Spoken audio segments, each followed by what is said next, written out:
If you forget that Khloé and Scott once had such a terrible fight that Khloé had to seek anger management lessons. In this week's episode of the Kardashians, the family celebrated Scott Disick's 40th birthday with a meal. In May, the KarJenners, except Kourtney, commemorated Scott's milestone with a regal dinner party, where they took the opportunity to reminisce on their relationship with Lord Disick. "Scott, I feel like I've known you for most of your adult life," Kris Jenner said, raising a toast to the birthday boy. "You were literally here." Episode 1 of Season 1. Kim followed suit, calling Scott her brother and praised him for supporting her through every phase of her journey to prominence. "I have known Scott for 19 years, she stated. "Scott has backed me through thick and thin, 'cause that's who you." However, neither of their tributes were a match for Khloé's, hinting at her and Scott's really tumultuous beginnings back in the 2000s. "You and I had some tension when we first met, but I believe we have the most genuine, real relationship," she explained.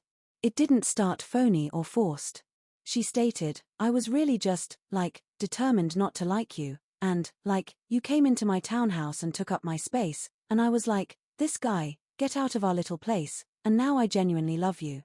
Khloé, like Kim, closed by referring to Scott as her brother, adding, "I love you, I adore you, and I want the best for you. You will find the best, and the best will find you, because that is all you deserve. Brilliance, and I adore you." Now, if you know anything about the Kardashians, you will know that Khloé and Scott's relationship evolution over the previous 16 years could arguably equal the plot of a Hollywood film. And while the good American CEO remains Scott's closest ally in the family today, the present condition of their relationship literally couldn't be more different from where they started in 2007, the year that Keeping Up with the Kardashians premiered on E! Kris recounted in her statement on the Kardashians last week that Scott, then 24, was introduced as Kourtney's boyfriend in the first episode of KUWTK. And in his first ever scene, it was instantly clear that Kourtney's family, particularly Kris and Khloé, were not on okay with the connection, with Khloé warning her sister that Scott might be a fucking psycho because he's a Gemini. By the Season 2 debut, it appeared that Scott and Kourtney had split permanently due to reports that Scott had cheated. Khloé and Kourtney were best friends at the time, so she totally supported her sister's choice to cut Scott out of her life permanently, and even took it upon herself to call him out on his adultery face-to-face. "Whatever happens between you and Kourtney is entirely between you and Kourtney, but when you hurt Kourtney, you hurt me," she claimed after privately approaching him in a restaurant. "You can fuck her once, and if she accepts, that's fine. But if you do it twice, I'll cut off your fucking balls." So this pretty much defined Khloé's no bullshit attitude toward Scott. And from this point forward, it was more clear than ever that the couple were staunch foes. In a stressful episode of Kim and Kourtney Take Miami, Kourt hesitantly informed Khloé that she was pregnant, causing her sister to viciously lash out at Scott, accusing him of attempting to trap Kourtney with a child.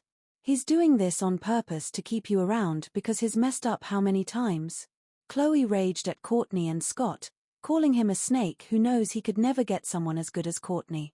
When it became evident that Kourtney and Scott were serious about starting a family, Khloé eventually decided that she and Scott needed to put their issues aside for the benefit of baby Mason, albeit they didn't stay on good terms for long.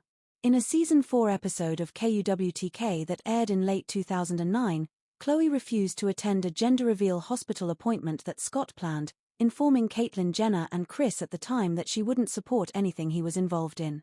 And while the rest of the family were coming to terms with the fact that Scott would be in their lives forever, Khloé was the only KarJenner who remained staunchly opposed to accepting him, saying in her confessional that he's still a douche and she's allowed to despise him for screwing up her sister's life. "My problem with Scott is that he's a con artist," she explained. "He's obnoxious, and someone should beat the snot out of him."